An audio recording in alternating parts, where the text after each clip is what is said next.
Kembali lagi di segmen khusus Editor View bersama saya Bramudia Prabowo dan masih hadir bersama kita Mas Ferry dan juga Pak Anggito melalui sambungan virtual. Di segmen kali ini saya akan mengawali bertanya pada Mas Ferry terlebih dahulu. Mas Ferry, dengan tentunya melihat narasi-narasi yang terjadi begitu ya di masyarakat dan juga di sejumlah company atau perusahaan-perusahaan yang mana mengeluhkan di saat ini atau di masa pelemahan rupiah ini justru Bank Indonesia mengambil langkah untuk menaikkan suku bunga acuannya karena tentunya akan berdampak pada ekspansi dari bisnis-bisnis mereka dan juga menurunkan tingkat konsumsi yang terjadi. Kalau menurut Anda, kiranya apabila Bank Indonesia tidak menaikkan suku bunga acuan di hari kemarin, apa yang akan terjadi? Apakah memang rupiah akan terjerumus lebih dalam lagi, bahkan bisa mencapai 16 atau di atas 16.500?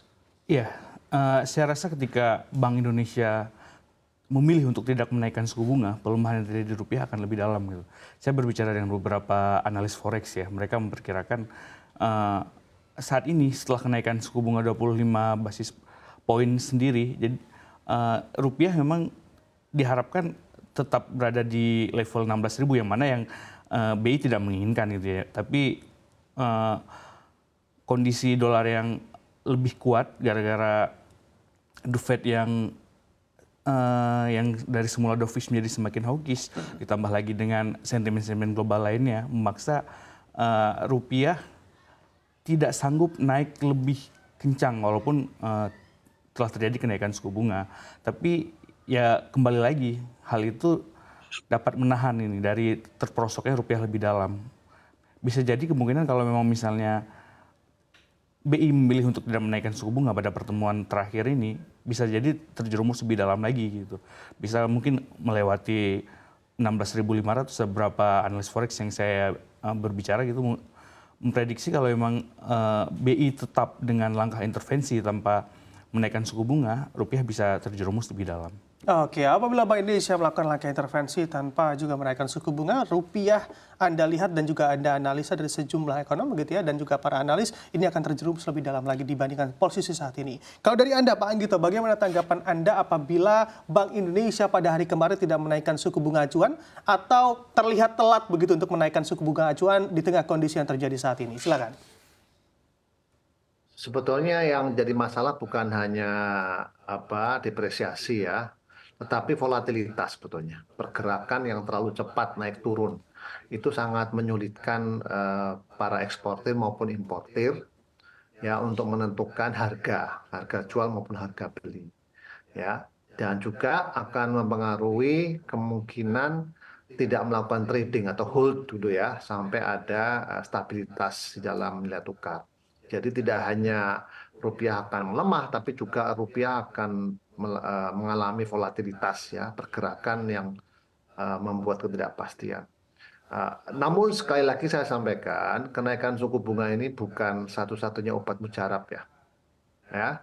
Sekali lagi ada dua syarat ya, kita harus mencari sumber-sumber lain ya, meskipun ini dianggap sebagai last resort, tapi sumber-sumber lain masih ada ya.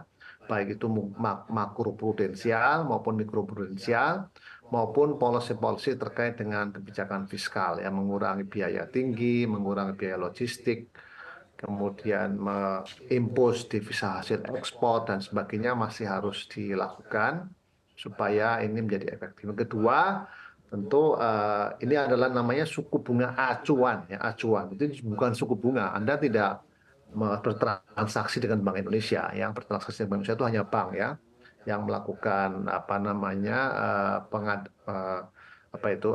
untuk keperluan likuiditas ya di perbankan. Tapi mudah-mudahan suku bunga acuan Bank Indonesia diikuti oleh suku bunga lain seperti suku bunga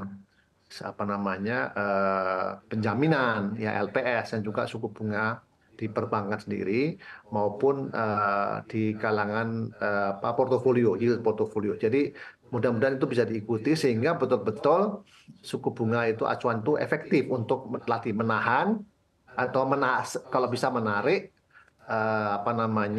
portofolio, atau paling tidak itu menahan ya terjadinya capital outflow.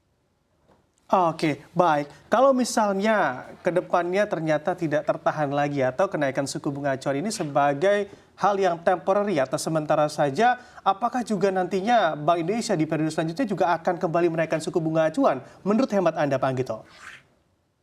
Tidak bisa dipungkiri ya, karena kebijakan Bank Indonesia itu adalah instrumen ya, instrumen. Tapi yang paling penting adalah bukan menaikkan ya, tapi mengurangi terjadinya volatilitas pergerakan yang terlalu besar, baik itu positif maupun negatif. Jadi sebetulnya yang bisa dilakukan adalah mengurangi terjadinya volatilitas, dan itu tidak perlu dengan kenaikan suku bunga ya.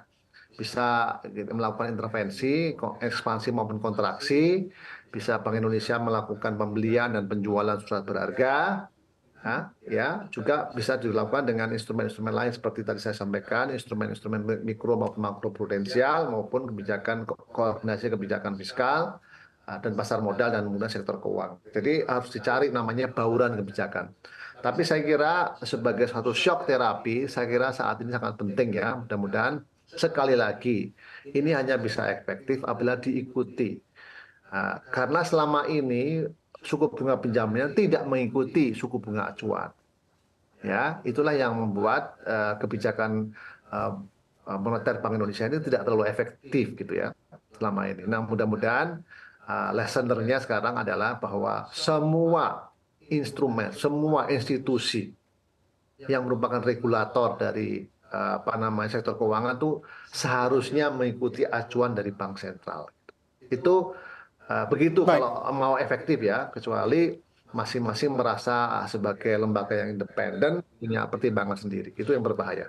Oke, baik. Itu yang menjadi catatan begitu ya dari Anda, Pak Anggito. Saya akan kembali ke Mas Ferry. Mas Ferry, kalau melihat begitu ya dari secara sektoral, kiranya sektor-sektor apa yang terdampak cukup dalam dari hal ini?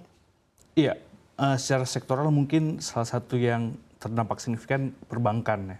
Sektor perbankan ada positifnya ada negatifnya ini.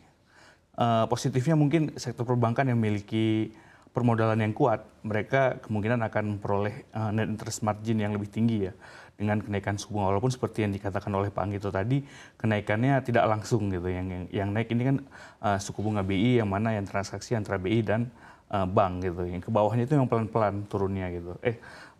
Naiknya pelan-pelan turun sampai ke bawah gitu, sampai ke konsumen akhir. Tapi diharapkan memang dengan kenaikan suku bunga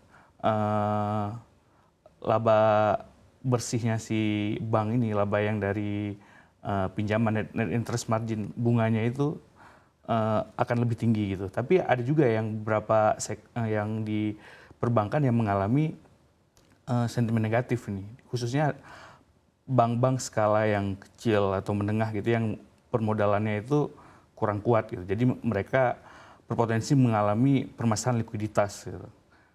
Kenaikan suku bunga ini kan membuat pinjaman semakin mahal gitu. Otomatis NPL yang si kredit macet diharapkan naik juga, ikut naik gara-gara orang semakin susah ya untuk membayar bunga gitu. Begitu juga dengan pinjaman-pinjaman berisiko. Jadi